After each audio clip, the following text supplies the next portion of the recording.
ஆஹா, இந்த சண்டே எவ்வளோ அழகாக இருக்கு.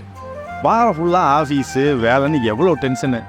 இந்த லீவை நல்லா நிம்மதியாக என்ஜாய் பண்ணலாம். Sir good morning, happy Sunday. அதெல்லாம் நீங்கள் எதுவும் உங்கள் வண்டி இடத்துல நிறுத்திக்கிங்க சார் நேற்று நைட் நான் வரும்போது நான் வண்டி நிறுத்துகிற இடத்துல கண்டு கூட்டி வச்சுருந்தாங்க. அதுவும் இல்லாமல் நீங்கள் வண்டி நிறுத்துகிற இடம் காலியாக இருந்தது, அதனால தான் அங்கே நிறுத்திட்டேன். ஆமாம், என் வண்டி சர்வீஸ் போயிருக்கு. அப்புறம் என்ன சார், ஒரு நாள் என் வண்டி நல்லா நிற்கிட்டோம். அப்படியெல்லாம் முடியாது தம்பி. இந்த ஏரியாவில் நான் ரொம்ப வருஷமாக குடிக்கிறேன். அதுவும் நான் சொந்த வீட்டில் குடிக்கிறேன். நீங்கள் இந்த ஏரியாவது 6 மாதம் தான் இருக்குது, அதுவும் வாடகை வீட்டில் இருக்கீங்க. அதனால் அந்த நிலமெல்லாம் எனக்கு தான் சொந்தம். அப்படியே நீங்கள் நிறுத்தக்கூடாது. இது என்ன சார் புது கதையாக இருக்குது? தம்பி இப்படியே பண்ணிட்டு இருந்தீங்கன்னா ஆல்ரெடியே ப்ரெஷர் அதிகமாக இருக்குது சரிங்களா. இதை அப்படியே நீங்கள் டெய்லி நிறுத்திட்டு இருந்தீங்கன்னு வைங்களேன், எனக்கு ப்ரெஷர் ஆகி நான் ஹாஸ்பிட்டலில் அட்மிட் ஆகிற அளவுக்கு ஆயிரும். பாருங்க இப்போ எனக்கு ப்ரெஷர் அதிகமாகிட்டு இருக்குது. சரி சரிங்க சார், நான் எடுத்து ஊற்றிடுறேன், நீங்கள் போங்க. சீக்கிரம் வந்து நிறுத்த, ஏழே வெயிட் பண்ணுறேன். சீக்கிரமாங்க வர்றேன் சார், போங்க சார் போங்க. எப்படியா நிறுத்தினா தான் வண்டி.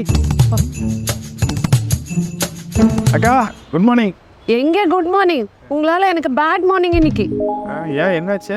என்னாச்சா? நைட்டு பூரா என்னால் தூங்கவே முடியல. சினிமா பார்த்துட்டு இருந்தீங்க, எப்படி தூங்குறது?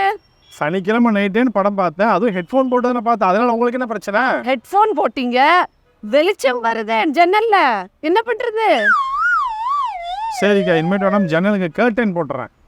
கர்டன் போடுற வேலை எல்லாம் வேண்டாம். இனிமே நீங்க நைட்ல சினிமா பார்க்காதீங்க. சரிங்க, காலையில வேணா பார்த்துக்கோங்க. சரிங்க. சரியா? சரி.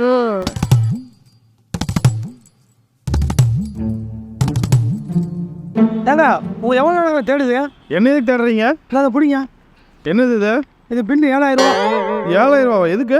உங்கள் வீட்டு ஏசி தண்ணி இருக்கு இல்லையா, அது வெளியில் சொட்டி சொட்டி எங்கள் வீடு தலைமே பேர்ந்து போச்சுங்க. புதுசாக நாங்கள் தலை போட்டுருக்கோம். அது மேஷன் எவ்வளோ கொடுத்துருக்காருன்னா 7000 ரூபா பில்லு போட்டுருக்காரு. ஏங்க நீங்கள் வீடு கட்டி 50 வருஷம் ஆச்சு, அது தலை போனதுக்கு நான் ஏசி போட தான் காரணமா? ஏங்க அதுக்கு முன்னாடி சரியாக தானே இருந்துச்சு.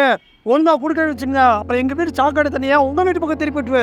அப்போ நீங்கள் வீட்டில் நிம்மதியாக இருக்க முடியாது, பார்த்துக்குங்க. ஒழுங்காக கொடுங்க. எப்போ கொடுப்பீங்க? கொடுக்குறையா, மாச கடைசியா சம்பளம் வந்தாலும் கொடுக்குறேன், கொடுத்து தொலைகிறேன். கண்டிப்பாக கொடுத்துடணும். Happy Sunday. அந்த ஏமா இந்த வண்டி இன்னும் எடுக்கலையா? எடுக்கிறேன்டா, போடா வரேன்டா போடா. இந்த ஞாயிற்றுக்கிழமை எதுக்காக லீவ் விடுறீங்க? பெஸ்ட்டாக ஆஃபீஸே வச்சிருக்கலாம் போல இருக்கு.